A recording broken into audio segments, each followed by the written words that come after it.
I graduated from University of Texas in 2020, which was not the best time to graduate.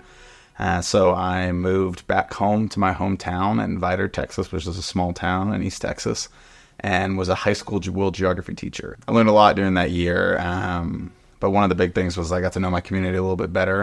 And I got involved with local politics and ran for mayor of that town. And I lost the election, but I learned a lot. And one of the things it was that year that really led me to law school, because it showed me some of my lack of knowledge and resources that I needed to make a bigger difference in the world. And so that's kind of what led me to law school. I wish I would have trusted myself more. I think when you come to law school, you get a lot of opinions from lots of different people on how to do things and how to do them well. But I wish someone would have told me that you got to law school for a reason, doing things a certain way, and because they worked for you. And I think that's super important to remember throughout the process, because it can get really stressful. And trusting yourself can make that a little easier. So I'm excited to be litigating after law school. I think it suits my personality, and it's intellectually engaging, challenges me often. Local politics was something that interests me at one point, and I'd be lying if I said it didn't interest me someday at some point. But for now, I'm focusing on keeping my eyes open to whatever comes, but for now, focusing on advocating for the students here at SJQ, and then once I graduate, being the best associate I can be. Well, I would say professionally, I am joining Denton's Durham Jones Pinniger next fall as a litigation associate. I was there this summer, and it was a great experience getting to learn from some really talented attorneys who wanted to teach, which was a big deal for me. So I'm excited about that professionally. But academically, this next year, I'm serving as the Student Bar Association president, and hoping to do two things during this year. First, advocate for students and things they need, not only for the students of today, but the students of tomorrow, which sometimes takes someone from today caring about them. And second, building community within the law school.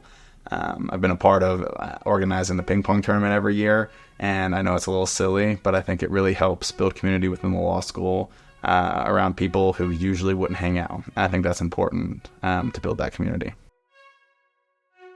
Mentor-wise, I'd like to shout out Brian Burton, the Dean of Student Affairs.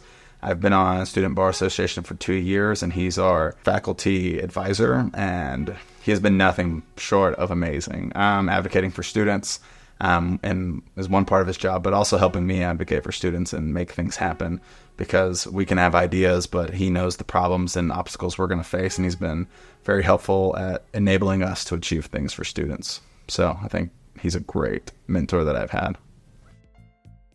Our community of SJQ is what we put into it. I think anyone can help contribute to that community, and that doesn't necessarily mean money, but I think young lawyers can mentor students in ways and help them see problems or solve problems that they have solved before. Third-year students can help first-year students with the same thing, and I think first-year students can help prospective students. I think our school has a really good culture of that as it is, but I think continuing that will help grow the SJQ community, not only within the law school, but around Salt Lake area and beyond. I definitely recommend SJQ to anyone who will listen. I think there's three things when I was thinking about this, three things that really make a difference to me. The first one's the jobs. We come to law school for lots of reasons, but the main one is to get a job at the end. And I think SJQ has given me and all the people I know opportunities not only to find a job, but one they want to take at graduation, which I think is important, and the main thing. And so I think they keep the main thing there, and I think that's important. Second would be the community, the culture. I know law schools can be competitive. It's just the nature of the grading, but SJQ, in my experience, all the students are genuinely rooting for each other, which makes a big difference during the 3 years that can be quite stressful. And the third one would be, I know it's silly, but the building is beautiful. And if you're going to go to law school, you're going to have to spend 3 years in one building, and this is a pretty great place to do it. And so, yeah, I recommend SJQ to anyone who asks me.